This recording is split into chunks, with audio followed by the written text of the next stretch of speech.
সিলেটের ভোলাগঞ্জের সাদা পাথর দেশি বিদেশি পর্যটকদের কাছে এ যেন এক বিস্ময়।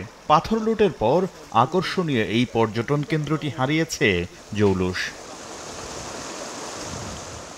হঠাৎ এই হরিলুটের নেপথ্যে কারা, এমন প্রশ্নের উত্তর খুঁজতে গেলে বের হয় রাজনৈতিক সম্পৃক্ততা। ভোলাগঞ্জের কোয়ারির ইজারা বাতিল ও পাথর উত্তোলনের নিষেধাজ্ঞাকে উপেক্ষা করে প্রায় সব রাজনৈতিক দল পাথর উত্তোলনের পক্ষে দাঁড় করিয়েছিল নানা যুক্তি।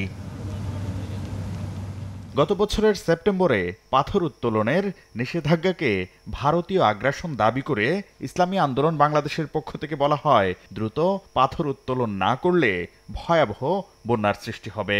তবে দলটির মুখপাত্র বলছেন, ইসলামী আন্দোলন লুটের ঘটনায় সম্পৃক্ত নয়। সবকিছু ঠিক রেখে পাথর যদি তোলা যেত, মানুষের জীবনযাত্রাটাও যাতে ঠিক থাকে, আমাদের কথা ছিল এটা। আমরা তো কাউকে বলি নাই লুটপাট করার জন্য। চলতি বছরের জুনে পাথর তুলতে নিষেধাজ্ঞা প্রত্যাহারের দাবিতে বিক্ষোভ মিছিল ও মানববন্ধন করে পাথর সংশ্লিষ্ট ব্যবসায়ী, মালিক, শ্রমিক ঐক্য পরিষদ।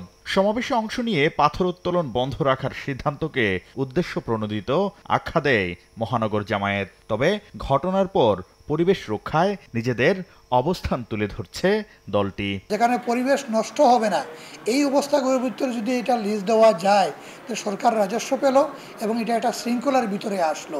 এখনকার যে পরিস্থিতি তৈরি হয়েছে, এটা মনে হয় এখন আপাতত আর চিন্তা করার সুযোগ নেই। অন্যান্য দলের মতো পাথর উত্তোলনের পক্ষে অবস্থান নেয় স্থানীয় বিএনপি। দলটির স্থায়ী কমিটির সদস্য ইকবাল হাসান মাহমুদ টুকু বলছেন, হাজারো শ্রমিকের জীবন জীবিকার বিষয়টি বিবেচনা করে সীমিত পরিসরে পাথর উত্তোলনকে সমর্থন করলেও হরিলুট করে পরিবেশের বিপর্যয় সমর্থন করে না দলটি। এখানে সরকারের ল্যাবস আছে বলে এটা হয়েছে। প্রতিটি দলের দায়িত্ব আছে এবং দায়িত্ব নিয়ে সচেতন থাকা। আমাদের দল সেটা প্রতিকার করেছে। পাথর উত্তোলনের পক্ষে ছিল জাতীয় নাগরিক পার্টি ও এবি পার্টির নেতারাও। বিভাগীয় কমিশনারও পাথর উত্তোলনের পক্ষে সাফাই গিয়েছেন। বিশ্লেষকরা বলছেন, রাজনৈতিক দলের পাশাপাশি প্রশাসনও লুটপাটের দায় এড়াতে পারে না। প্রত্যেকেই এটার বেনিফিশিয়ারি, এই পাথর চুরির রাজনৈতিক দলগুলো। যারা এই দুর্বৃত্তায়নের সাথে জড়িত ছিল,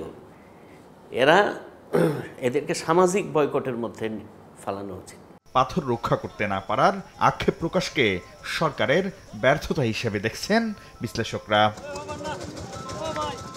শাকির আহমেদ, সময় সংবাদ, ঢাকা।